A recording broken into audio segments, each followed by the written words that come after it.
ayun mga reviewers, palapit na ng palapit ang inyong examination date at parami ng parami naman ang inyong mga natututunan. So for today's video, you are going to learn another lesson which is a refresher about contractions. Ano nga ba ang contractions? Hindi ito yung may masakit sa'yo, nagko-contract yung muscles mo, you're having stomach pain or muscle pain. No, it's not. When we say contractions, it is usually used in speech. It may be in formal forms of writing or in instances where character count is important. So when you mean character count, yun yung word count. Di ba? May limitations like, for example, as you recall, having or doing a speech in class, you are required to have a 500-word speech. Pero, ayun, nagsobra ng 501, pero merong kang word doon na pwede mo namang paikliin. That's what you mean by contraction. So, contractions are used with an apostrophe to make a contraction. A contraction is a combination of two words to make it into one. You insert an apostrophe to replace letters in the two words. Yun. Like for example, it's versus its, diba? Its is a contraction of it is or it has. It is a possessive determiner used to describe that something belongs or refers to something. Take note of the positive and negative contractions. Yun, di ba? Natackle na natin ito sa commonly misused words and phrases. Yung mga it's, it is, di ba? Yun. So, to have more examples of the words that has contractions, listen to this one. Yun. Let's go first to the left part. It says there, positive contractions. Positive, meaning I'm or I am, I've or I have, I'll, I will, I'd. It could be I would, I should, or I had. Kailangan ninyo itong ma-identify at malaman sa mga sentences kung alin ba yung ibig sabihin ng I'd niya. You have also yung commonly misused din, yung your, meaning you are, di ba? When you say you are referring to the person. The your, the with apostrophe R-E, you are referring to the person. But yung your nga ni na your as in walang apostrophe, walang E, your ibig sabihin sa iyo. But when you say you are, ikaw. Yon, you also have you'll, which is you will, and then you'd is can also mean you had or you would. So for this screen, we also have some negative contractions. We have aren't, are not, can't, cannot. Sige, ulitin natin. Aren't, are not, meaning hindi. Can't or cannot, hindi pwede. Couldn't or could not, hindi makakadalo, hindi pwede. Yun. Daren't, dare not. Don't, do not. Huh? Hasn't, has not. Haven't, have not. Hadn't, had not. Isn't, is not. And then, shouldn't, should not. Yun yung mga negative contractions. At yung sinabi ko kaninang doesn't, it also applies. Does not. Singular, yung tinutukoy nito na does not. Okay, another thing. Positive contractions first. His or he is. He'll, he will. He'd, it could be he had or he would. She's, she is. She'll, she will. She'd, she had or she would. Then it's, it is. It'll, it will. Yon, we also have some negative contractions. We have wasn't, was not, weren't, were not, won't, will not. Diba? Won't kahit hindi naman siya sinasabing willn't. No, it's not. It's not willn't. It's won't, will not, wouldn't, would not. Ayun.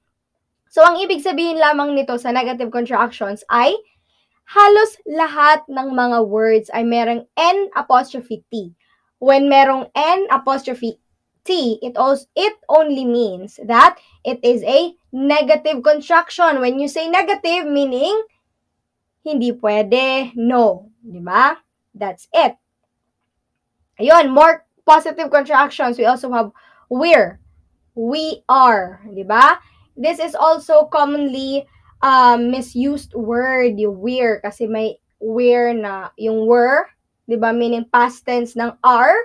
Or meron ding yung sinasabi nilang where, di ba? Yung W-H-E-R-E na asan. So, it's very important to know the apostrophe. Kung may apostrophe ba dapat yung gagamitin mong word to identify if it is a contraction or if it is a past tense verb. We also have we've, we have, will, meaning we will, we'd, we had, there, meaning they are. This is commonly misused too, di ba? There, kasi merong there na T-H-E-R-E, meaning doon, direction. Meron ding T-H-E-I-R, meaning there or sa kanila. Ito naman siya, when you say there, T-H-E-Y apostrophe R-E, it means contraction of they are. We also have they've, meaning they have, they'll, or they will, and then they'd, meaning they had or they would. Ayun. So, contractions is used only, there is only one use of contraction in a sentence. It is wrong to put more than one contraction in a sentence. That is not a question. By example here is, she's paid yet. May word ba N apostrophe A? N apostrophe T? No. There's no such word as Kompletuhin mo na lang. Not. She's not paid yet. Diba? So, sabi dito, it is wrong to put more than one contraction in a sentence. That is not a question. Kasi, when you are doing a question, di ba? Sa last may, aren't you? Di ba? Are you going to the mall? Aren't you? Yon, isa lang. Pero there are instances that there are two contractions that could be used in a question. Always remember, it can't be used in any forms of sentences. It could only be used in a question. You are allowed to have a contraction, have two contractions. Yon. There are also informal and other contractions. What do you mean by informal and other contractions?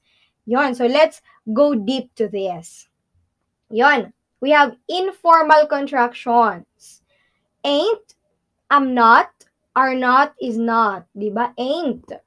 Diba? Usually, ginagamit natin yung am not, masasabing, I am not, or we are not, or he is not. Diba? Pero, pwede natin gamitin, I ain't. Diba? I ain't, you ain't, they ain't. Diba? Pwede yun. Examples for that is, I ain't sure, you ain't my boss. Diba? Informal. Ibig sabihin, hindi siya nararapat na gamitin sa mga formal na konversasyon. For example, ay sa mga speech, hindi siya pwede because it's informal. Another one is has not or have not. I ain't done it. Diba? When you are doing it properly or formally, sasabihin nga, I have done it or I haven't done it. Pero pwede siyang informal, I ain't done it. She ain't finished it yet. Okay, so another one. Ayun. Another one. Gimme. Diba? Gimme, gimme. Diba may song yun? Gimme, gimme. It actually means give me. Examples, give me your money. Don't give me that rubbish. Can you give me a hand? Parang sinasyal. Diba? Social siya, pakinggan. Gimme. But actually, when you are conversing in a formal way, it should be give me, not gimme, okay? Next, gonna, meaning going to. Nothing's gonna change my love for you, diba? Are you familiar with that song? Yes, gonna, or I'm not gonna tell you. What are you gonna do? Diba? Usually, naririnig natin to sila. Ito siya, but then, always remember that you should avoid using gonna in informal conversations or formal Formal speeches because it is informal. Gonna. Siguro friendly conversations, it's fine. Parang swag, but not informal conversations. Next, gotta. Got a. Or, I've gotta go. Diba? I got a gun. She hasn't got a penny. Have you got a car? But hey girl, have you got a car? No. Diba? But then again, you should not use this in informal contraction. I mean, in informal conversations because this is a informal contraction. Pwede rin siyang got to. I've gotta go now. I gotta go now. We haven't gotta do that. Have they gotta work? Yun siguro sa,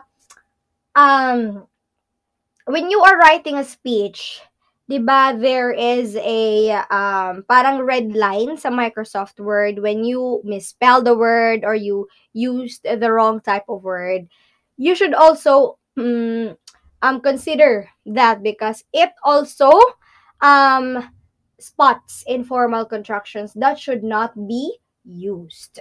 Okay? Another one. Kinda. Kind of. Diba? She's kinda cute. Let me, or when you use it in a sentence, it says, let me go. Diba? Let me go. Next. Wanna. Want to.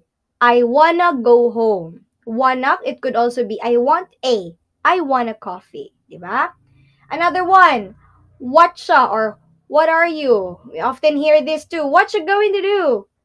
Diba? Another one is what have you? What you got there?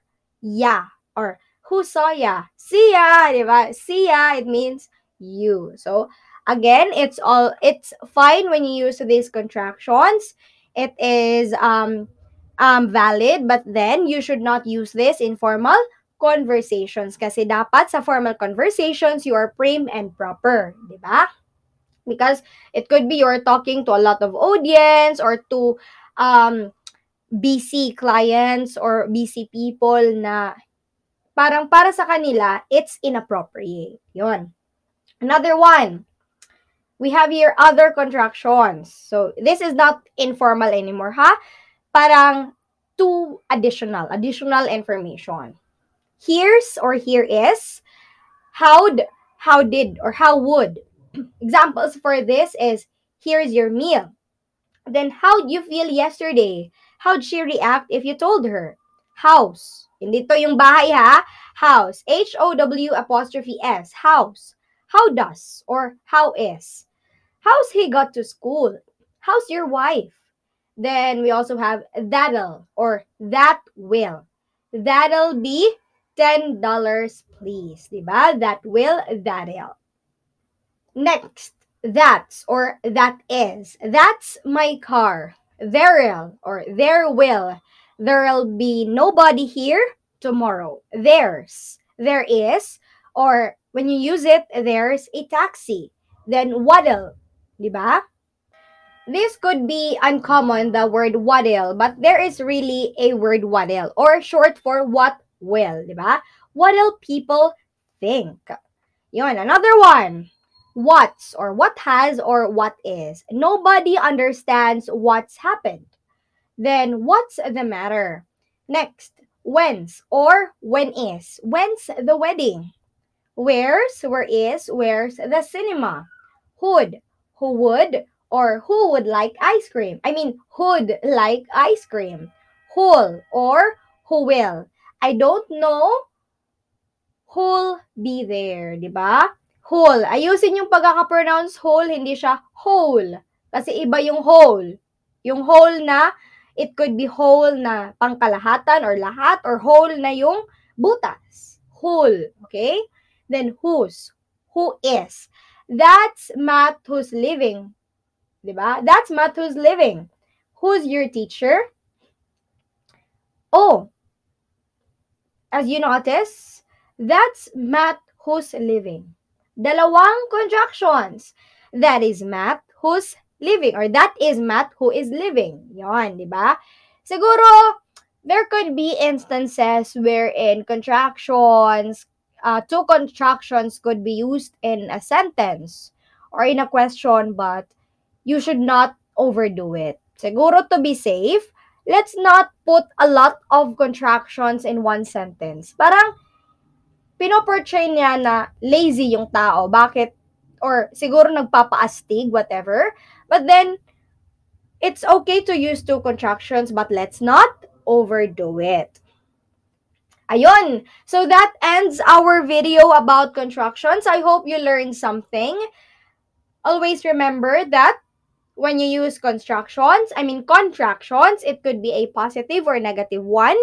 And then sa negative na part, negative contractions, always remember that it's negative or it portrays no. And usually yung kino-contract nila ay yung not. N apostrophe T. Ayon. And then another reminder is you should not use informal contractions, informal speeches, or formal conversations to avoid what? Negative impressions, di ba? It could be inappropriate for them if you are using words that are millennial or Gen Z. Kasi ngayon lang naman yan, di ba?